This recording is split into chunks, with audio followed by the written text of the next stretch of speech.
अगर आप इलाज का पूरा पैसा अपनी जेब से दे रहे हो तो सच मानो आप रेलवे के नियमों को नहीं जानते, क्योंकि रेलवे में इलाज का पैसा सरकार वापस दे देती है। बस तरीका सही होना चाहिए। मेडिकल रिम्बर्समेंट क्या होता है? मेडिकल रिम्बर्समेंट मतलब क्या? अगर रेलवे कर्मचारी या उसके परिवार का इलाज होता है तो उस इलाज का खर्च रेलवे नियमों के अनुसार वापस मिल जाता है। ये सब रेलवे मेडिकल रूल्स के अंदर होता है। अब सवाल आता है किस किस का इलाज मान्य है? नियम के हिसाब से रेलवे कर्मचारी, उसकी पत्नी, उसके बच्चे पूरी तरह से उस पर डिपेंड है। अगर उनका नाम मेडिकल कार्ड में या रेलवे रिकॉर्ड में दर्ज है, होना बहुत जरूरी है।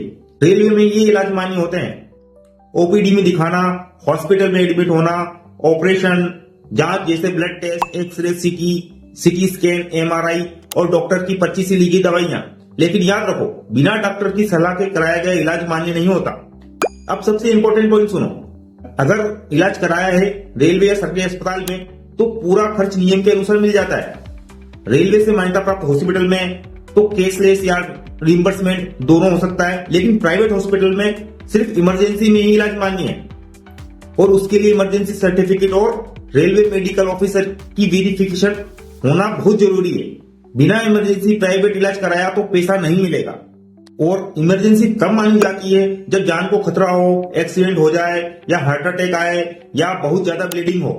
और हाँ, डॉक्टर का लिखा हुआ इमरजेंसी सर्टिफिकेट होना भी जरूरी है। कितना पैसा वापस मिलता है? रेलवे नियमों के हिसाब से इलाज का असली खर्च, दवाइयों का पैसा, जांच की फीस और रूम चार्जेस, लेकिन आपके इंटाइटलमेंट के अनुसार डीलक्स या वीआईपी रूम का एक्स्ट्रा पैसा नहीं मिलता।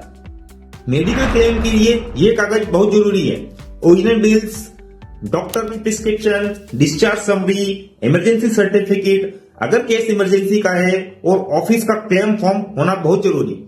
ओरिजिनल बिल्स नहीं हुआ तो क्लेम रिजेक्ट भी हो सकता है। इलाज के बाद निश्चित समय सीमा के अंदर क्लेम करना होता है। अगर देर हो गई तो कॉम्पिटेंट अथॉरिटी की अप्रूवल होना चाहिए और ज्यादा लेट क्लेम अटक जाते हैं।